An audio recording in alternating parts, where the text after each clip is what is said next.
Somebody's breaking into your house right now. What's your immediate action? Start cleaning up a bit. Ever seen what scrubbing bubbles bathroom spray does to a human eyeball? Finally, a house guest. Listen to them retreat in abject horror once they get inside. I'm at work, my dog will have to kill them for me. My labs will be so excited to make a new friend.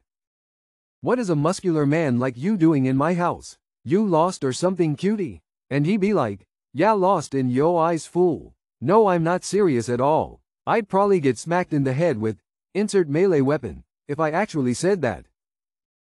So anyway, I started blasting. How have you shut up mocking bullies? By being a cheerleader and hooking up with his sister. Generally, pain is strongly associated with, don't do that anymore. Generally, if you hit them hard enough, they'll stop. My dad's advice growing up, ask them nicely to stop. If they don't, you swing as hard as you fucking can. Jump back, and be ready to get your ass kicked. Either way, you won't have to deal with it anymore. Tell them if they don't stop, you'll kiss them so hard, make it extremely uncomfortable for them. Violence. They say violence doesn't solve problems, but thousands of years of written history easily debunks that. I'm not saying violence is good, but it has a tendency to shut people up. What screams I'm insecure? Mocking someone else's achievement. Having to one-up everyone's achievements. Reading this whole thread and praying none of the answers apply to me. Belittling others. When you're quick to be brutally honest with others, but have a meltdown when someone does it back to you. When people are unable to admit that they don't know something. To build on this point, people who are opinionated on a subject where they either know nothing about, or regurgitate points off select news sites, feeds. People who tear other people down as a joke but then get mad when they get it handed back to them. Clearly they either aren't joking or are too sensitive to be dishing out shit. Trying to one-up people in every conversation. Always talking badly about others and trying to make them look weak, bad.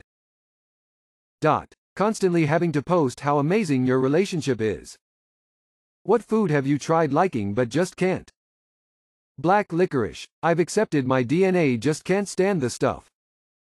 Peeps. The Easter sugared candy. I like to think I can digest anything covered in sugar but not that. Wine. Every year I'll try it around the holidays with family and it's still gross. You can only appreciate wine after you have tasted the bitterness of life. I know this is a drink, but sparkling water. I like some flavors, but I can't stand that aftertaste. Blah. Olives. I've tried many varieties. I always try them because they look like they'd be good but they're just not. Be honest. What makes you a not so great person to live with? I'll do a month of work, chores in one day. Or one day of chores, work in a month. There's no in between. When I'm at home, my social side goes to sleep. I just focus on what I'm doing. I'm sure it's lonely for anyone who's ever had to deal with me. I was raised in a way that I was alone a lot and I just need that alone time now to recover my social battery. Usually lost in a chore or a video game. No desire to socialize. I crave time alone. I detest always being around someone with no alone time. I am short on patience at times. I have incredibly bad insomnia, so I am always tired. For some reason he still loves me.